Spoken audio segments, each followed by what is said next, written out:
being recorded. Please turn your camera off and it will not record you. And we are going to get started in our session. So today our learning session is community engaged teacher preparation. Thank you again for being here with us today to hear about the work our presenters are going to be doing and have been doing to advance equity in the district.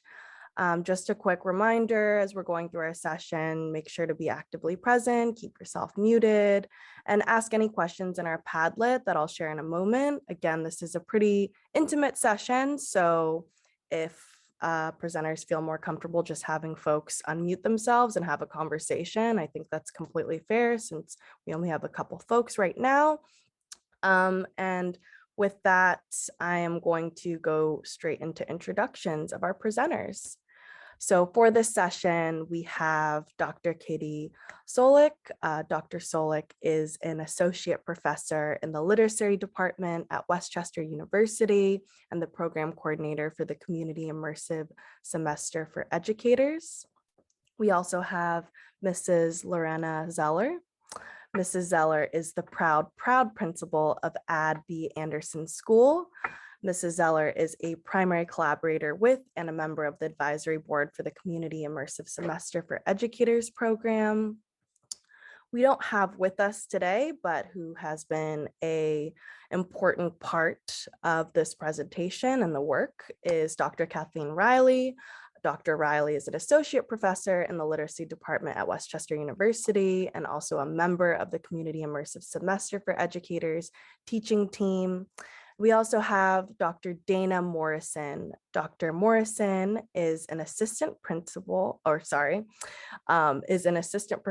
in the Educational Foundations and Policy Studies Department at Westchester University and a member of the Community Immersive Semester for Educators teaching team.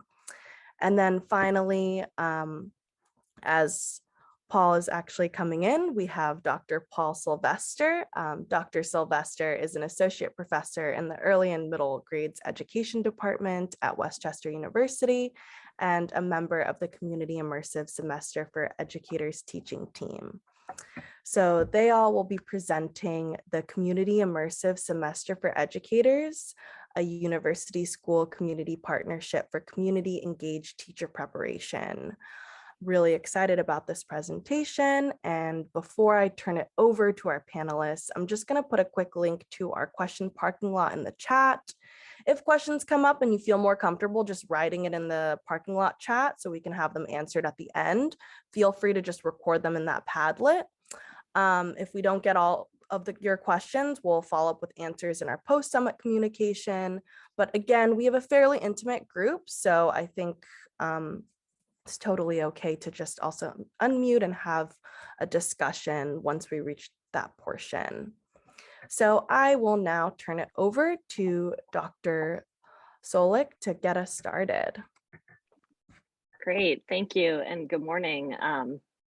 It's nice to be with you on this day dedicated to Dr. King's legacy, and we're excited to share with you the work that we've been doing to make the teacher preparation work that we do at Westchester University more justice oriented and equity focused. As we heard, my name is Dr. Katie Solik. The plan for today, I'm going to share a bit about the nuts and bolts of our partnership, which we call the Community Immersive Semester for Educators, or use the acronym SICE. I will try to run through, I have a lot of content, and so I'll try to run through it as efficiently as possible, but we also have this slide presentation available for attendees. So if you miss something, you'll be able to get a PDF copy of our slides. And I agree, we're a small group, so please feel free to just unmute and join the conversation or use the chat. I think our group size will absolutely permit for that. So we'll go ahead and get started. Really quickly, our agenda, we've kind of already did introductions, but we can do kind of a quick who's in the room. I'd like to tell you about the paradigm of community engaged teacher preparation and how we came to learn about it. And then I'd like to tell you about the model that we've developed with Westchester University and Ad B. Anderson School called SICE.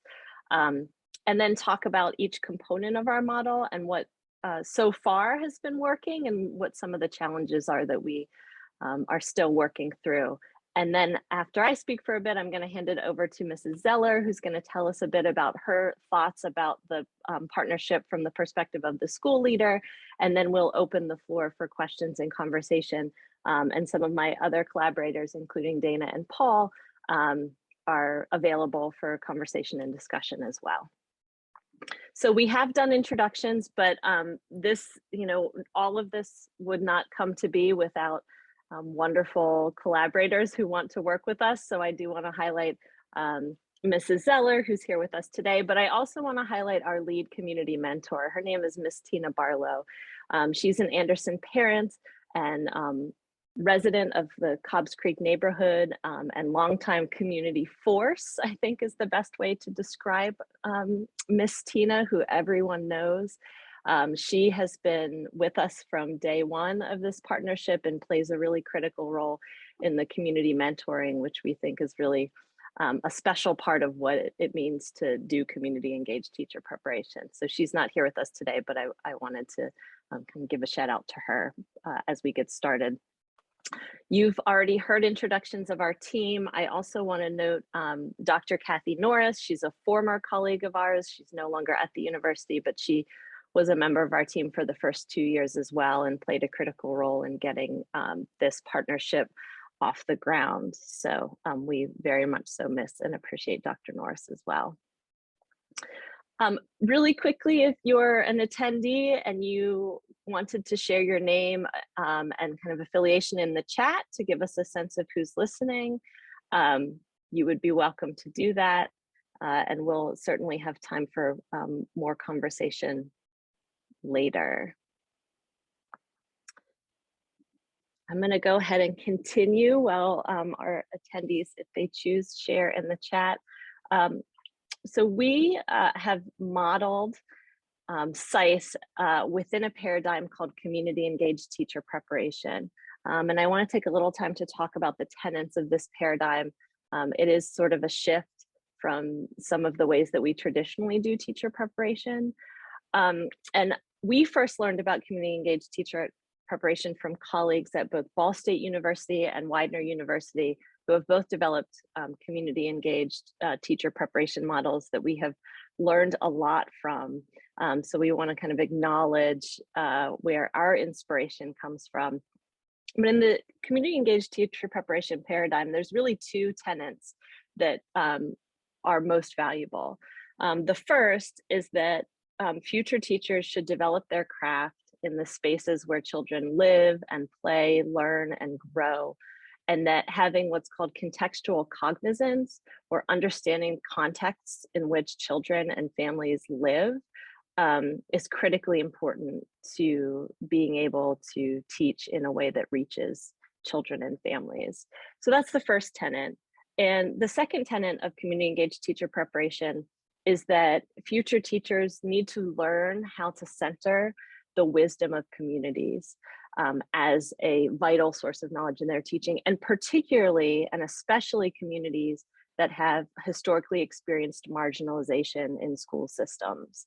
And so learning to look to wisdom that exists in communities, in families, in spaces where children spend their time, learning to see and use and bring the beauty of communities into the classroom, that should all be part of teacher preparation, and that those are not only dispositions, but also skill sets that teachers need to foster and acquire. And so we strive to do teacher preparation in a way that both acknowledges these two tenets and also kind of embraces and uplifts them, sort of centers them in the way we prepare teachers.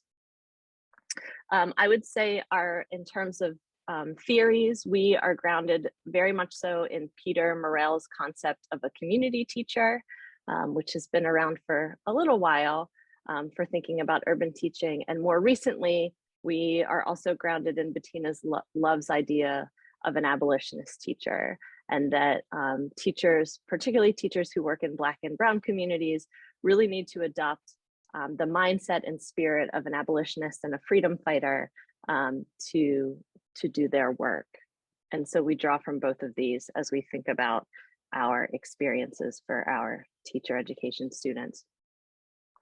So a little bit about kind of the big picture of the nuts and bolts of the community immersive semester for educators. This is an immersive partnership between the early grades preparation program at Westchester University and Adby Anderson School in the Cobbs Creek neighborhood of West Philadelphia. And the partnership is a semester-long experience. So college students who are in the early grades program, who are working towards early grade certification, opt to spend the semester participating in the partnership, typically in the fall. And by doing so, they commit to coming for 3 full days a week to Anderson. And they experience all of their curriculum, all of their field experiences, as well as additional experiences in their time at Anderson. And this constitutes a full semester of coursework that they are required to take in their program that has been integrated into a single on-site experience. So students who participate are getting course content that they're required to get for their licensure. They are having field experiences in classrooms with kids and teachers. But then additionally, they also are spending time with community members, including Miss Tina, community members that we've recruited. We call them our community mentors. So they are longtime members of the Anderson and Cobbs Creek community. And they are our sort of ambassadors and guides to understanding the community, what's important to the community, what the community wants for their children, what they value. We also interact with neighborhood and local organizations. So for example, our students engaged with the Cobbs Creek Environmental Center this semester. They also interacted with the Robeson House, as well as the organization Need Indeed, which is a citywide organization. And then finally, we try to engage in service, but service from a critical perspective, service that understands root causes and needs for why some service might be necessary, and really tries to unpack it from a root cause perspective. So kind of another way to look at this is that the 4 components of a community engaged model is university curriculum, school partnerships, community mentoring, and critical service learning. And the goal is that they're all kind of engaging and in interaction with one another, that none of them are sort of isolated components, but they're experienced as a holistic, integrated semester of work, and that all of them are sort of tied together with one another. So just quickly, our goals, these are the things that we are hoping to accomplish by offering this program for students. First, we want to prepare future educators who have a commitment, who have learned the importance of having a commitment to understanding the context in which they're teaching, and a disposition and willingness to look to the wisdom, history, and cultural resources of the community in which they teach as a way to support effective teaching. We also aspire to challenge deficit perspectives that we encounter sometimes about students, families, and neighborhoods in Philadelphia and urban and marginalized contexts. As I'll get to in a minute, our teacher candidates who are in our program at Westchester overwhelmingly come from non-urban communities, rural and suburban home communities. So thinking about urban contexts is work that they need to do, and thinking about what they have internalized growing up and believe about urban contexts is really important work that we need to do with them and engagement with them. We hope that the students who come through our model are on a pathway to becoming skilled and reflective educators who will go on to teach in the school district of Philadelphia, or other districts that have also experienced the impacts of under-resourcing, or are serving students who have been historically marginalized by race, class, language, or other factors. And then finally, we want our students or our future teachers to understand themselves as equity-minded community teachers who are committed to participating in an ongoing process of unpacking how structural oppression, power, privilege, systemic racism, and those other dynamics are impacting school systems and structures, and in turn, children and families and communities. So that's what we are hoping to accomplish. A little bit about context. I think this is familiar to everyone here, so we won't spend a lot of time talking about this. We all know this. Pennsylvania has one of the largest funding gaps of all 50 states between wealthy and poor districts. The school district of Philadelphia has endured and suffered from decades of underfunding, and of course serves a majority Black and Brown population at this time. Some things about our institution, Westchester University. We are, at least our main campus is situated in primarily suburban county, and serves students increasingly who are from increasingly higher class levels, even though we have long been an institution for working class families and first generation college students. We're seeing demographic shifts in college affordability and accessibility, which is impacting who's enrolling in our programs. We as a teaching team see common sense discourses in place in other parts of our program that maybe reify and reinforce, perhaps intentionally, perhaps not, certain opinions about urban education. We're trying to turn that around, and Paul might say a bit more about an extension of this that he's working on. And we see that students of color, future teachers, are often pushed out of our program, which is another conversation, right? Our teacher candidates are predominantly white. That's a problem, right? And big shout out to the Center for Black Educator Development and the Melanated Teachers Collectives that are doing that work, because this is another part of the work that we're not going to talk about today, but I just want to name and acknowledge that that's critical work too. So what does this mean for us? It means that the folks who are pursuing teacher certification in our program tend to be white, tend to be from suburban and rural communities, and tend to be from upper and upper middle income families. Their experiences of school themselves is often different than what the experiences of the young people that they may teach are going to have in terms of resources and diversity. So lots of work to do to have students well prepared to teach for justice and equity in the city of Philadelphia.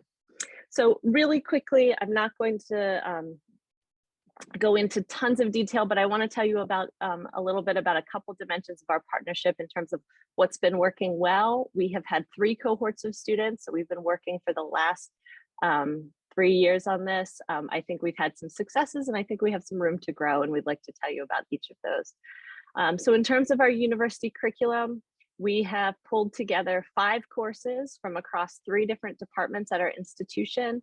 All of these are courses that our students are required to take, and if they were not taking them on site in our model, they would be taking them for the most part on campus in a college classroom on our main campus, with the exception of theory and field, which all students have field experiences. So these are the courses that students are earning credit for. We have a strong literacy focus because we have 2 literacy methods courses, which is really wonderful because our students get hands-on experience in the Anderson classrooms while they're learning their literacy methods content. And then Dana has a history of schooling course that she teaches with a very specific Philadelphia focus. And so lots of really interesting and exciting topical issues related specifically to Cobbs Creek and Anderson are being discussed in that course. What we're excited about is the idea of teaching collaboratively at the college level is very challenging, but we have created opportunities to do this. We are looking across courses to make sure that we're having lots of interconnections between the things that students are learning. And we have a really kind of close-knit teaching team, which actually includes Mrs. Zeller now. She teaches one of our courses, so she gets to wear the school leader hat as well as the faculty hat. And she can talk a little bit about that. Some of the challenges that we encounter, I think our major challenge is time. We all have really high teaching loads, so this is not the only thing that any of the faculty members are doing at a given time. So we have to split our time between the teaching we're doing at Anderson and often teaching that we're doing on our main campus. So that can be challenging. In terms of our community mentoring, some of the possibilities that we've experienced is that we have really successfully been able to position our community members as valuable knowledge holders, as people to look to for insights about children and families, to look to understand the role the school plays in the community. And I think our mentors, particularly our most committed mentors, are very excited about the ways in which they get to shape the thinking of our future teachers and the role that they get to play in those relationships. So it's been really exciting to watch relationships blossom between community members and our college students who are preparing to be teachers. I think some of the challenges is time. We spend a semester at Anderson and relationships are really only coming together by the time we're getting to the end of our time together. So that's one of the challenges, as well as, you know, the distance between where our students live at our university and the community means that sometimes it's hard to get together, although we certainly virtual platforms can be helpful for that. And then in terms of service learning, we've done a couple of service projects. You'll see this is our first cohort of students. They ran a lunch bunch program for young women in the building in 4th, 5th, and 6th grade. So those young women would come to our Westchester University classroom 1 day a week and have lunch and fellowship and conversation and time to play games together. We also ran, when the school district in Philadelphia was fully virtual, we also ran Zoom drop-in sessions where parents could come for technology support, whether it was learning how to navigate the school district's portal, signing up for an account of some kind, or, you know, navigating things like that. So we've done a couple of different projects.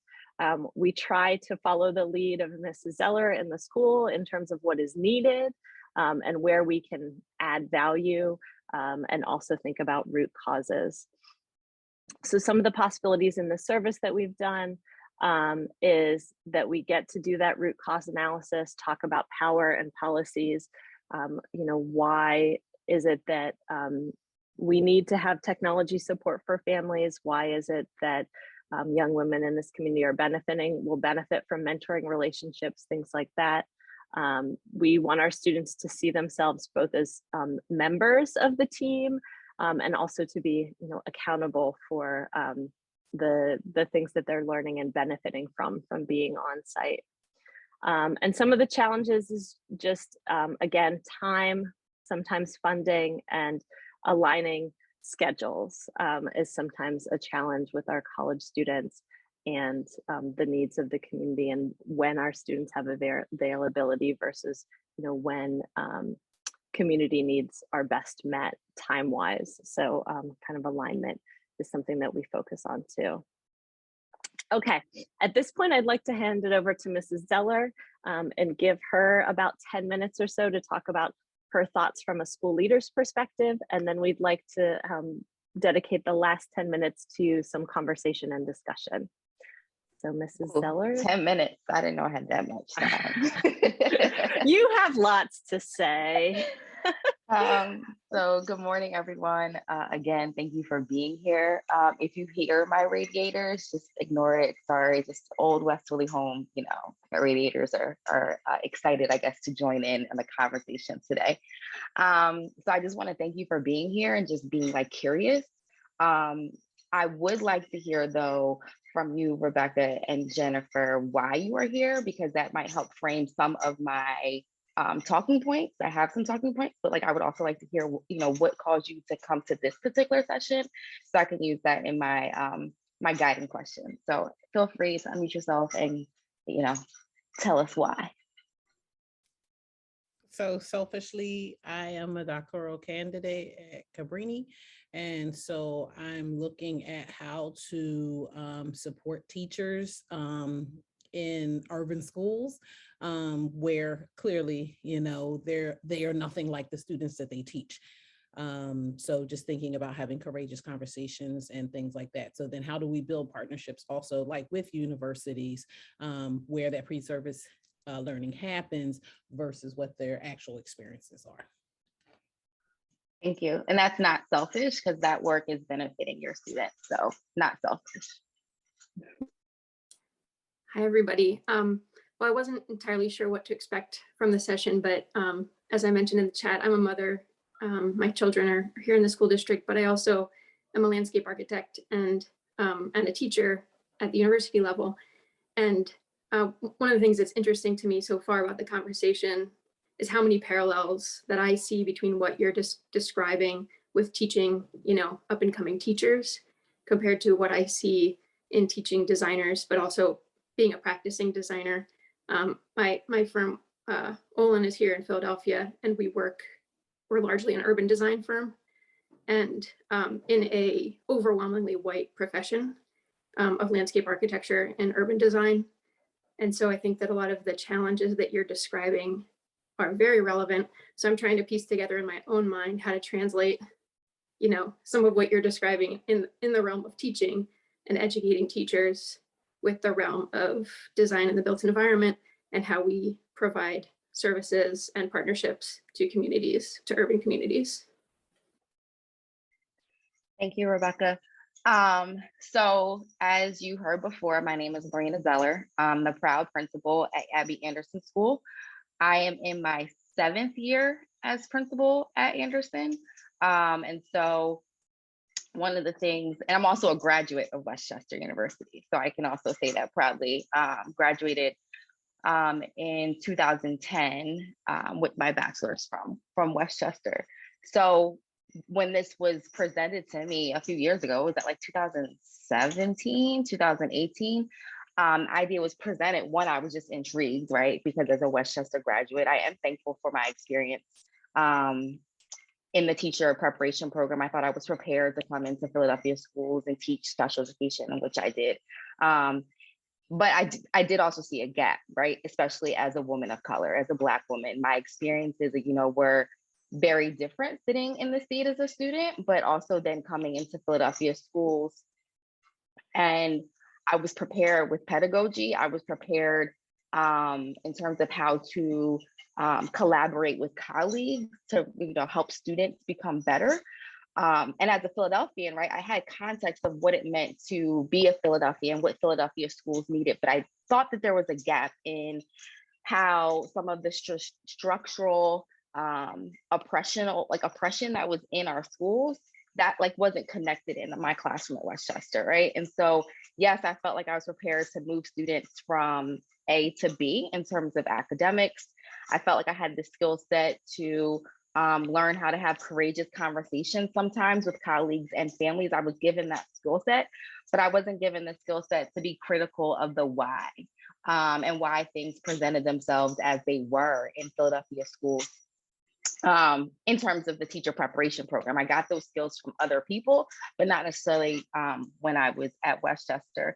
So that when it was presented to me, I was really intrigued about what this would look like, because what I did know is that it was going to be all white female students that were going to be coming to Anderson and having what potentially could be a single narrative, right, about what Philadelphia schools were like, and trying to unpack why they were interested in joining this and removing some of savior complexes as well, right? Because I think what happens is we think, oh, we're gonna go and do this SICE program in a school in West Philly, and this is like my service. This is an opportunity for me to do something good for Philadelphia public schools, and not realizing how harmful that is.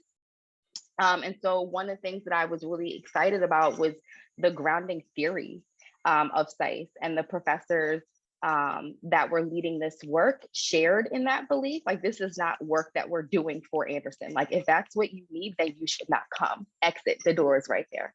But this is work that we're doing alongside Anderson community members and staff and students, and really collectively learning, right? So while the students are learning, my students at Anderson are learning, my staff are learning, right? And we're collectively learning how to be better educators, or to be better students, or to be better community members to do what is right. And if that's being critical of processes and structures and systems, like, that is the space. So I was excited that this program was grounded in the work and the right work of being critical of the educational landscape and how we can do better. And I knew that having students come to Anderson, one of the first questions I normally, like their first few days, I meet with all of them, introduce them to the school, share priorities, but my first question to them is like, what have you heard?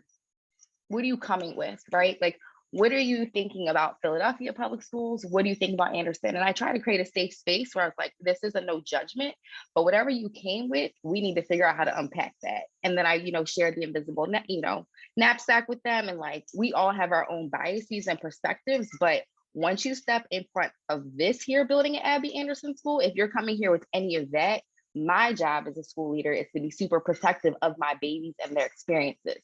So I'm saying it's okay.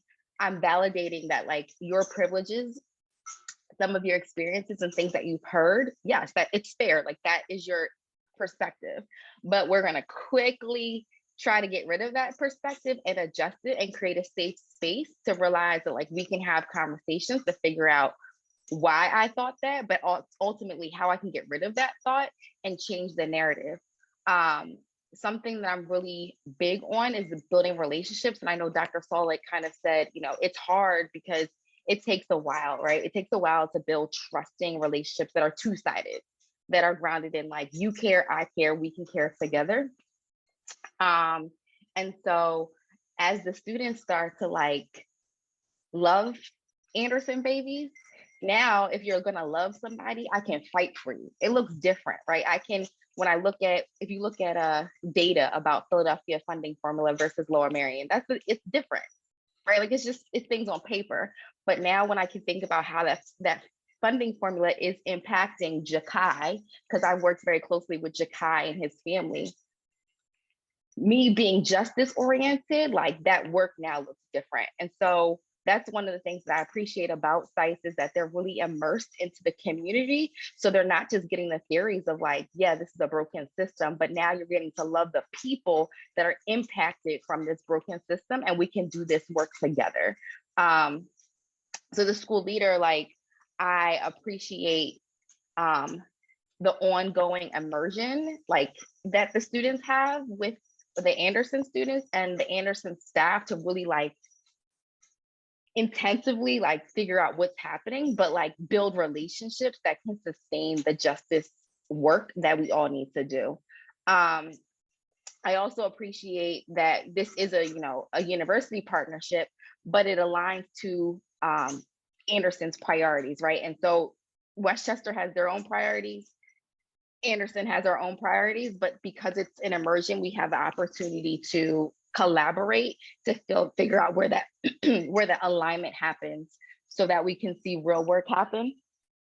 One of the benefits of it being a community oriented program is you can't, those of us that are in schools, you just can't go into a school and start teaching, right? You have to understand the specific context and the landscape of the community that you're working, right? When I was in North Philadelphia, that Strawberry Mansion School is very different than the school where I'm at, and understanding the beauty and being able to see the beauty in each neighborhood. You can't just like get from your car and go to the front door, because if you're going from the car to the front door, then you're not really paying attention to the intricacies that make a school community what it is.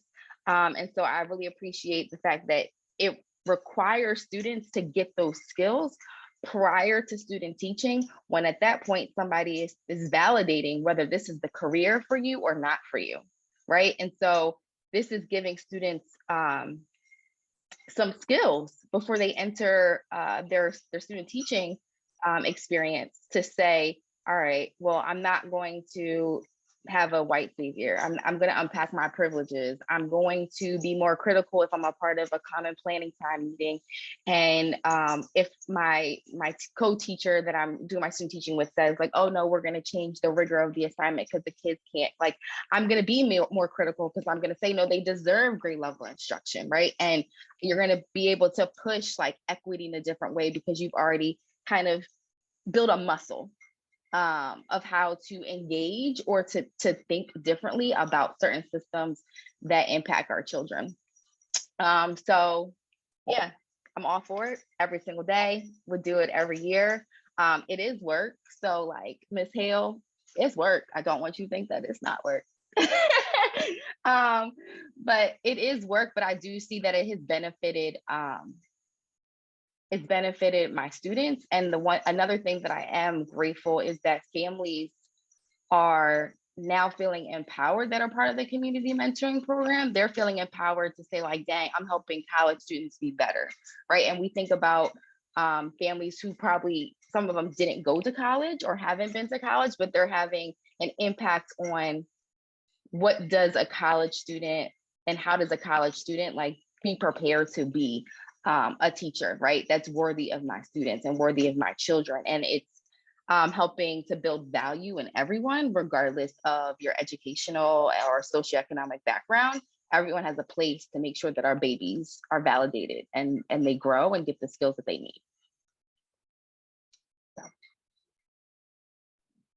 Awesome, thanks. I think we have a few minutes for conversation, and I would just want to invite Dana or Paul, if either of you want to jump into the conversation to add your perspective, and you certainly don't have to, but then Jennifer or Rebecca, if either of you have comments, feedback, conversation, thoughts, we'd love to hear those too. I guess I'll just share a couple words about a new development that I think is really exciting for Westchester. We're starting an urban teacher track, which entails a number of the students' required courses, but we're taking a particular urban focus with those courses. And so this just builds on the work that happens in the SICE semester and gives continuity through students' programs up and including their student teaching experience. Yeah, so I'm really excited about that. And the SICE team has been a big part of planning that.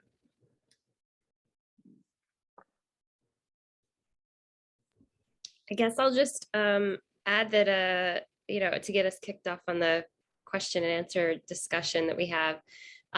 Every time I hear, Katie and Lorena and everyone kind of go through this, I'm just really reminded of how lucky I am to be a part of this kind of work, being welcomed into the Anderson community and having the opportunity to bring our students there from Westchester University. It's been 3 years, 1 year pandemic, remote, online, and I think we're all just really excited to continue this work together, whether it be in our classes or in the additional opportunities we create for our students. And hopefully that continues, to grow, because I would love to see this happen in other schools and with other universities and, make this a real standard of the practice of preparing teachers, as opposed to an exception that we've been able to pull off under these circumstances the past couple of years. So just really excited to hear what everyone thinks and what questions we might have to work toward that future as, a whole community of people who care about public education. And I just want, Lorena brought up in the chat, and I think it's worth mentioning that that Anderson has hired one of the students who came through our model. So who is now a second grade teacher in the Anderson building, who was there 2 years prior as a college student. And so that for us is really exciting and encouraging. And Lauren, I don't know if you want to say anything about having a college student who's come on as a staff member. Yeah, I think that, you know, I was a newbie. We all have been newbies at things. And, you know, fresh college graduates always provide like a great perspective to a school community and a newness, but there was a certain level of confidence that I had about Ms. Watkins and hiring Ms. Watkins, not just because of the freshness and the new perspective and her skill set, but I knew what fundamentally she believed. And I knew how she was trained because of the program, the SICE program that she was a part of. And so, yes, of course, there's still work to be done, biases that we unpack. We all have that work, right? Every day we're unpacking something. But I was very confident that she had an unwavering belief of our children and what they're deserving of, and willing to do the fight alongside us the right way. I wonder if I could just ask in the last few minutes about, you mentioned expanding this to other universities and other schools. And I was just wondering about other professions. And obviously, you know, with my perspective, as I mentioned, as somebody that works in urban communities and provides professional services, have you seen models like this in other fields? Like, I would imagine that the same model would be absolutely valid, say for doctors, you know, who are being trained to work in cities, or any other kind of profession where you are potentially in the situation where, as a professional, you're coming into a community and always limited by the amount of time, by the budget, by, you know, just the real world, in terms of how deeply you can become partnered with the people that you're working with. So I'm just curious if you've seen other models like that. That's a really great question, and a really interesting question, I think. You know, we have been operating really primarily in the teacher education space, and learning that we've done have been from other teacher educator colleagues at institutions around the country who also believe in this sort of paradigm. But yet, to your point, I mean, there is a larger field of community engagement just broadly that extends, you know, well beyond training teachers, that I have to imagine has a foothold in other professions as well. Although I don't know the literature of those fields well enough to know that. But for me, I just think this idea of knowing the community in which you're operating in, and having a mindset towards understanding the humanity of that community and wanting to build relationships, feels like it could be the centering of a number of types of professional work, certainly not just teaching, to your point. Yeah. It made me think of like a KWL chart for some reason. And, you know, like, what do you know? What do you want to learn? And what have you learned? And so when I think about other professions, I think like, in order to, like when you're teaching a student, like, you know, to do a read aloud or something like that, you're exposing them to a new text that's content specific. You're like, what do you already know, right? It's like assessing what somebody is familiar with. And in order to really become experts, or even just like comfortable with what you've learned, you have to already have something that you're coming with. Like, you have to set something that you're familiar, some context. And so I think that, like, I don't know why that visual went in my head, but like, what do you know? What do you know to be true from relationships that you've built, and not just research, but also research and relationships about this context. When you have this experience, what do you want to know? How are you going to get better? You have to have all that stuff clear before you get to the point where it's like, now, after this immersion, this is what I've learned, and this is how the field of design will be better, right? Or urban designing will be better, because I've already been curious. Now I've learned something, I've gotten some skills, and now I can go do the work. Thank you so much. On that note, unfortunately, we do have to wrap up because it is 10:30. I appreciate you all so much for being here. And I thought this was an amazing presentation. I have heard a lot of culturally responsive teaching, culturally responsive leadership, but I feel like there often is a gap in that teacher preparation end. So to see this partnership with the community and a university is just so unbelievable and amazing to me. So thank you so much to all of you, our presenters, our attendees, for being here today. I'm just going to drop 2 things in the chat. First, the session menu, both as a Word doc and as a PDF. And then second, I'm going to share our survey. If this is the only session you're attending, please just take a moment and fill out the survey to help us better plan and facilitate learning opportunities. If you're attending another session after this, just wait to complete the survey until you've gone through both sessions. Third, I'm going to share that Padlet one more time because I know we had to cut short, unfortunately, that Q&A portion, and it was a really robust conversation. So because we had to end that, I will share that one more time so then you can add those questions, and then with our after communication of these sessions, hopefully we can provide opportunities to engage. So thank you so much, and have a great rest of your day all. Really appreciate you guys. Thank you, Thanks Michelle. all. It's been great chatting with you. And thanks, Michelle, you. for facilitating.